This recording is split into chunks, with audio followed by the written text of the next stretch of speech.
warst nur ein kleiner, bankrotter Reedereibesitzer. Zum Dank hast du deine ganze Leidenschaft in Arbeit investiert, bis deine Ex-Frau hier aufgetaucht ist. Aber du konntest nicht anders.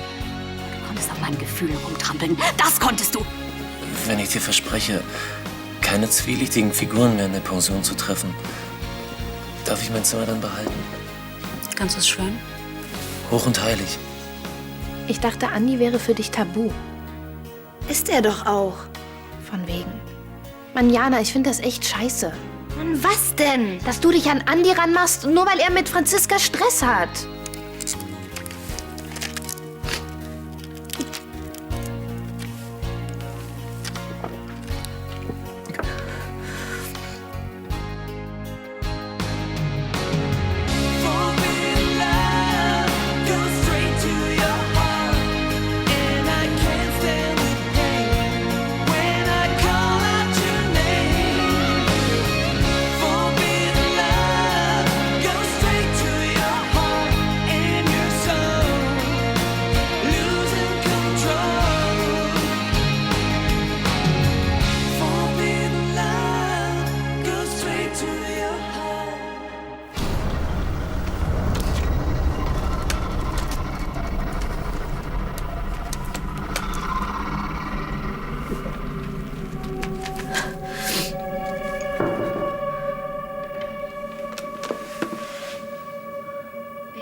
Ich habe eben so komische Geräusche gehört.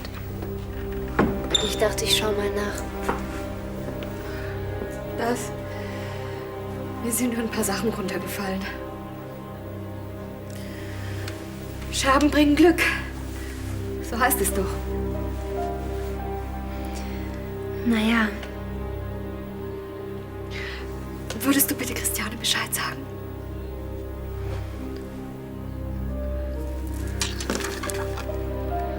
hast du wieder Tabletten genommen?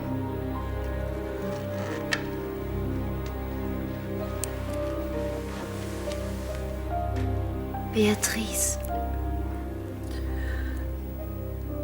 Ich lasse mich von Martin scheiden. Spinnst du jetzt total? Franzi ist meine Freundin. Oh, ich möchte auch unbedingt eine Freundin haben, die es nur auf meinen Freund abgesehen hat. Und das traust du mir jetzt also zu, oder wie? Es ist ja wohl nichts zu übersehen. Kaum haben die beiden ein bisschen Stress, schmeißt du dich so an ihn ran. Mann, ich will doch nur, dass er auf andere Gedanken kommt. Ach, und endlich kapiert, dass du ja viel besser zu ihm passt. Ich will nur mit ihm befreundet sein. Hältst du mich eigentlich für total blöd? Du hast mir doch selber erzählt, dass du in ihn verknallt bist. Und das war der größte Fehler meines Lebens. Dir werde ich nichts mehr erzählen. Gar nichts mehr. Ist mir doch egal.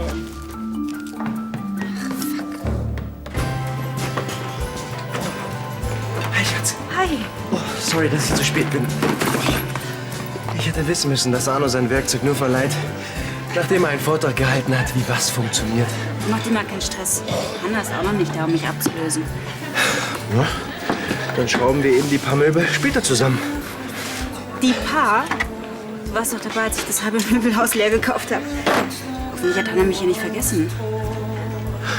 Und wenn schon. Ich komme schon alleine ohne dich klar. Entschuldige bitte die Verspätung, ja? Brandner? Wo warst du denn? Warte mal. Ja, klar habe ich Interesse.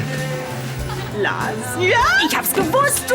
Mensch, eine andere Entschuldigung hätte ich hier nicht gelten lassen. So warten, so lassen, Mann. Tschüss. Du musst mir alles erzählen, jedes einzelne Detail. Nö, nach Feierabend. Erstmal muss ich meine Schicht antreten, an meinem ersten Tag. Schatz, Ja. ich habe einen Auftrag. Ja, das ist doch toll. Heute. In einer Stunde. Ich habe noch nicht Ja gesagt. Na, Quatsch, du wartest jetzt seit Wochen auf einen neuen Job. Ja, der Quatsch ist jetzt irgendwie wegen der Sache aufs Spiel zu setzen. Ich habe versprochen, dir in deiner Wohnung zu helfen. Dann verschieben wir das eben. Oh, bist du unter die Heimwerker gegangen?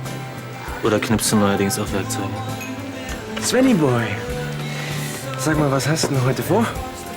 Nichts? Warum? Jetzt hast du was vor.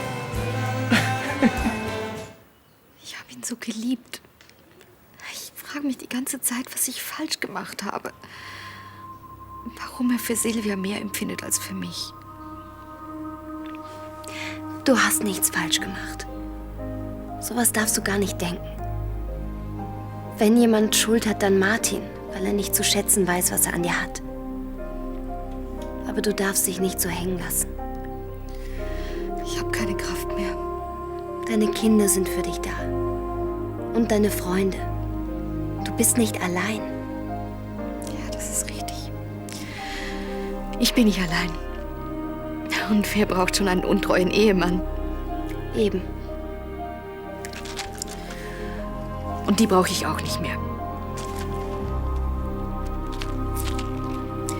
Genauso wenig, wie ich Martin brauche. Wenn Florian keine Zeit hat, braucht Isabel vielleicht Hilfe. Sollten wir nicht, ich meine nur ganz kurz, bei ihr vorbeifahren? Dein Sohn hat mir versichert, dass dieser Sven für ihn eingesprungen ist. Ach, Arno, dein Werkzeug passiert schon nichts. Die Geburtsurkunden von Jana und Nico. Mir steht's bis hier, wenn ich daran denke, dass wir wahrscheinlich die Hälfte aller benötigten Unterlagen wieder nicht dabei haben werden. Ach, daher weht der Wind. Du willst Isabel helfen, um dich vor dem Steuerberater zu drücken. Das ist Unsinn. Aber das ist wenigstens Kindergeld. Außergewöhnliche Belastung im Sinne des Einkommensteuergesetzes. Geteiltes Leid. Oh, ist das Nico? Ich sehe aus wie ein Nesthäkchen auf Acid, stimmt's? Auf was? Nein, das stimmt nicht. Im Gegenteil, das steht dir sehr gut. Das ist nur Übertrieben? ungewohnt, sensationell. Ihr kennt euch doch mit sowas aus. Kann ich mich so bei Marie blicken lassen? Für das Vorstellungsgespräch? Aber sicher. Also so kannst du überall vorstellig werden. Für den Chefposten. Willst du gleich mit uns mitkommen? Nee. Also dann, toi, toi, toi. Wünsche ich dir auch. Hast du Jana gesehen? Bin ich ihr Babysitter oder was? Jetzt guck nicht so. Also gut, was ist los? Jana spannt ihre angeblich besten Freundin den Freund aus. Das ist los. Jana baggert Andi an? Andi hier, Andi da. Jede freie Sekunde verbringt sie mit ihm. Besonders jetzt, wo er mit Franziska Streit hat. Die, ich zitiere, aufgedonnerte Tussi mit dem Verstand einer Schaufensterpuppe. So war's doch, oder? Mann, hier geht es ums Prinzip. Ich kann einfach nicht verstehen, dass Jana die Situation ausnutzt. So was macht man nicht. Sag mal, kann es sein, dass du einfach nur eifersüchtig bist, dass Jana jetzt nicht mehr jede freie Sekunde mit dir rumhängt? Boah, ich weiß selber, dass wir keine siamesischen Zwillinge sind. Und wir müssen auch nicht Tag ein, Tag aus aufeinander kleben.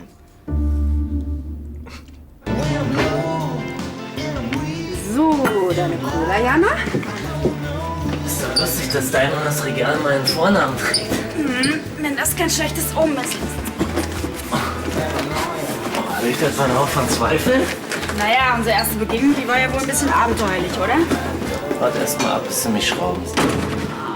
Ihr Lieben, also ich will ja wirklich nicht angeben, aber mit meinem breiten Kreuz kann ich hier irgendwie...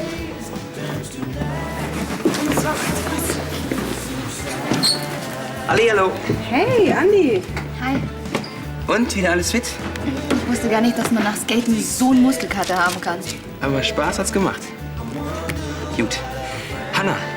Ja. Ich bräuchte von dir 2 Thunfisch-Sandwiches, 4 mal Schinken und, wie viel waren's? 4 Salami bitte für die Jungs vom Bau. Das dauert aber mindestens eine Viertelstunde. Ja, dann nehme ich für die Überbrückungsphase eine Cola bitte. Okay. Und, wo hast du deine bessere Hälfte gelassen? Das war jetzt nicht so gut. Nico und ich haben Zoff. Echt? Wieso? Nur so. Ach, nur so? Komm, ihr habt euch doch sonst immer so lieb. Komm, sag schon, was ist los? Ist doch nicht sauer, weil wir skaten waren, oder? Nein, seit Nico im Heim war, dreht sie total am Rad. Heimkoller, alles klar. Das ist einfach so unfair, weil sie alles an mir auslässt. Das würde mir auch stinken. Aber ich kenne das. Früher hatte ich mit meinem Bruder auch immer Zoff. Nico wird sich schon wieder abreagieren. Ich bin mir ganz sicher, dass wir eine Lösung finden werden. Na, da bin ich ja mal gespannt. Bleib. Wir müssen reden. Natürlich. Seid ihr bitte so lieb? Nein, die Kinder dürfte auch interessieren, was ich zu sagen habe. Ich habe mir einen Anwalt genommen. Mit ihm werde ich alles besprechen, um die Scheidung so schnell wie möglich über die Bühne zu bringen. Nein. Ich habe gedacht, ihr versucht's noch mal miteinander. Ihr könnt doch nicht einfach alles so hinschmeißen. Bitte versöhnt euch wieder. Probiert's doch zumindest. Lass es, Franzi. So eine Trennung ist wahrscheinlich das Beste. Wir werden alles versuchen, damit euch die Situation nicht so sehr belastet. Und wir werden immer für euch da sein. Aber ihr bleibt doch hier weiter zusammen wohnen, oder? Das habt ihr mir versprochen. Ja, schon. Aber? Auf Dauer werden wir über eine Alternative nachdenken müssen.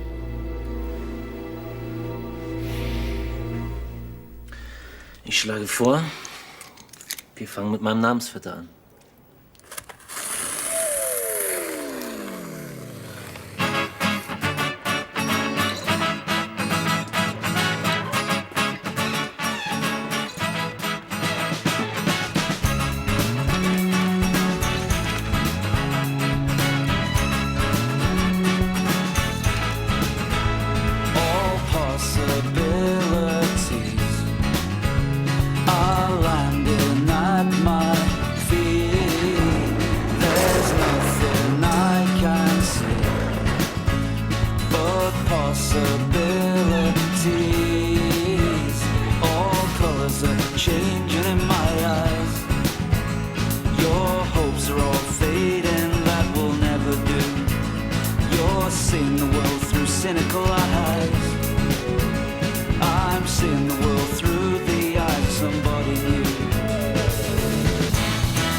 Also an deiner Stelle wäre ich auch zu dieser Prüfung gefahren.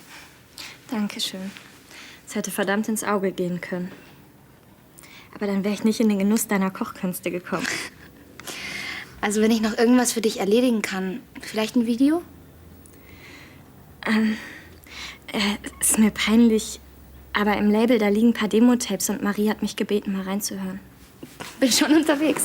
Ey, Dankeschön, ist super lieb von dir. Das mache ich doch gern. Ich gehe schnell. Hi, Jana. Hi. Hallo. Ist Andi da? Der ist auf der Baustelle. Also ich habe ihn vorhin gesehen, als er sich im No Limits Essen geholt hat. Ach so, danke. Jetzt habe ich gar nicht gefragt, wie es dir geht. Ich bin okay. Bei mir läuft dafür alles schief. Deine Eltern? Ja, die wollen die Scheidung jetzt voll durchziehen.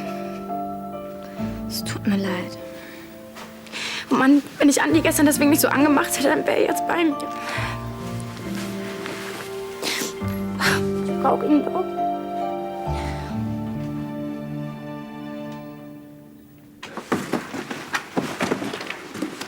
Bist du nicht willig? Pass bloß auf, du. Warte. Geht schon. Nein, ich desinfiziere das erstmal. Ein Pflaster reicht doch aus. Hier nicht den starken Mann. Mal deine Hand her. Es brennt gleich ein bisschen, ja? Schon vorbei. Bist du auch noch wegen mir und meinem Regal ein Schwerinvalide? Kann ich das hier wieder gut machen? Ist schon geschehen. Sag mal, soll ich uns heute Abend irgendwas kochen? Kommst du mal her, so gegen 8? Wann immer du willst. Italienisch? Was immer du willst.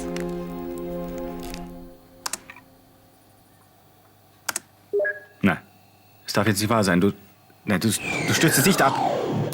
Verdammter Mist! So, nochmal neu. Komm schon, komm. Ich komme später noch. Oh, entschuldige, ich hab dich nicht kommen hören. Du musst dich nicht entschuldigen. Das Essen im Schneiders habe ich abgesagt. Ich denke, das ist auch in deinem Sinne. Ja, ich glaube kaum, dass Beatrice in der Stimmung ist, ihren Geburtstag nachzufeiern. Und schon gar nicht mit mir. Das denke ich auch, zumal... Hm? Na, ich denke, es ist besser, du weißt es. Ich war eben bei Beatrice. Sie hat wieder Tabletten genommen. Cola. 1,50. Korrekt. Isabel hat ganz schön von Florian geschwärmt. Ne? Alt. 1,70. Kein Wunder. Die beiden sind frisch verliebt. Mineralwasser. 1,20. Du findest schon noch die richtige. Ich bin aber sehr anspruchsvoll. Wie soll sie denn aussehen, deine Traumfrau? Sie sollte so sein wie du. Es tut mir jetzt aber sehr leid, dass sie schon vergeben will. Hm? Sag mal, hatte Isabel vor Florian schon mal einen festen Freund? Hör mal, Isabel ist keine 14 mehr. Natürlich hatte die schon Beziehungen. Die war sogar schon mal verheiratet. Wieso interessiert dich das? Reine Neugierde. So. Neugierde. Ich spann meinem Kumpel niemals die Frau aus. Das ist nicht mein Stil. Sondern? Abwarten und Tequila trinken. 2,30. Ich bin nicht schlecht. Ich gehe mal arbeiten.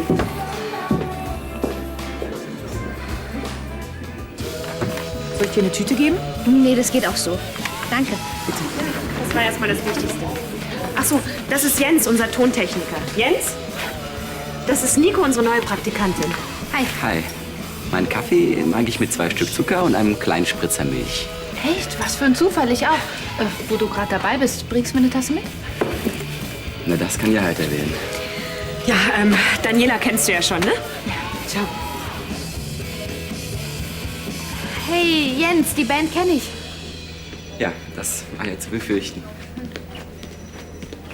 Ich mach dann mal deinen Vertrag hier fertig. Ja, ich habe den Job. Habe ich mitbekommen. Übrigens wegen heute Mittag. Was du da gesagt hast, da lagst du gar nicht so daneben. Ich habe wirklich gehofft, Anni ein bisschen näher zu kommen. Und jetzt? Anni und Franzi gehören einfach zusammen. Und damit muss ich irgendwie klarkommen. Du triffst irgendwann deinen Traummann. Und der ist dann nicht vergeben. Hm? Nee, ist nichts zu machen.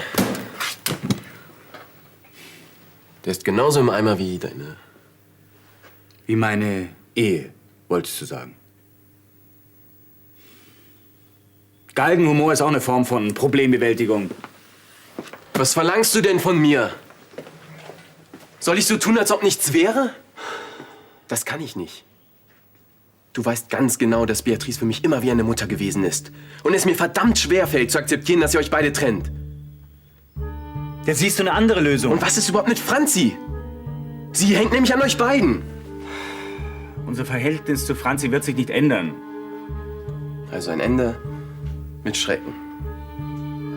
Nicht, wenn es nach mir geht. Beatrice mag zwar vorhin sehr stark und entschlossen gewirkt haben, aber du weißt ja selber nur zu gut, wie labil sie ist. Ihre Tablettensucht?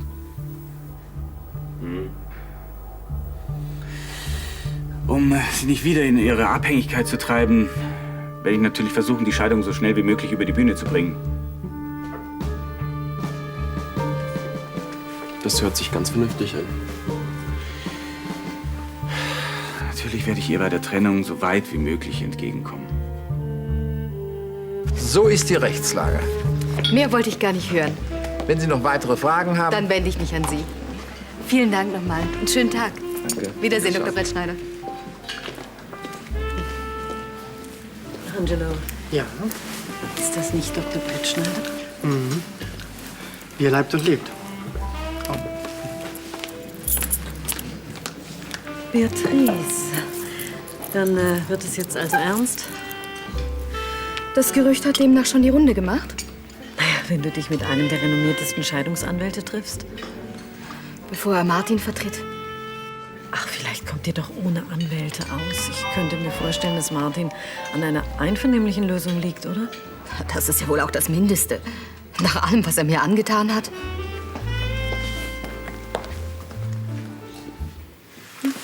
Hey, danke. Mann, Alexa, eigentlich sollte ich dich verwöhnen. Ach, das bisschen Grippe. Oh, bin ich platt.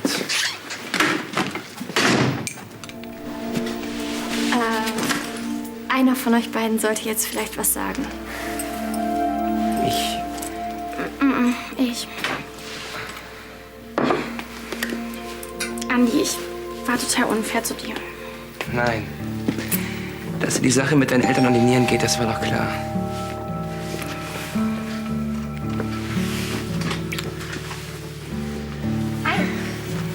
Ich hoffe, es sind die richtigen. Dankeschön. Wollt ihr 2 einen Tee? Gern. Also ich hätte gern eine Cola.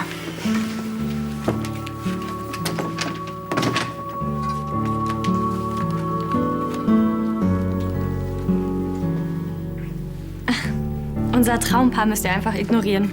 Die haben sich gerade versöhnt. Das ist ja kaum zu übersehen. Es freut mich für euch. Oh, danke. Danke. Ihr könnt es auch keine 24 Stunden ohne einander aushalten, oder? Ich schätze, das stimmt.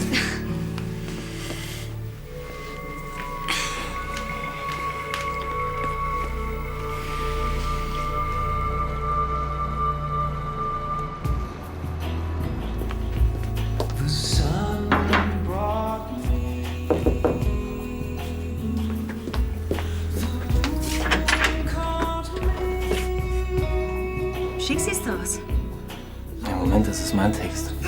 Schick siehst du aus. Oh, Blumen. Ich habe ein paar Erkundigungen eingeholt. Du bist hoffentlich nicht sauer deswegen. Nicht, wenn du anständig Hunger mitgebracht hast. Ich bin unersättlich.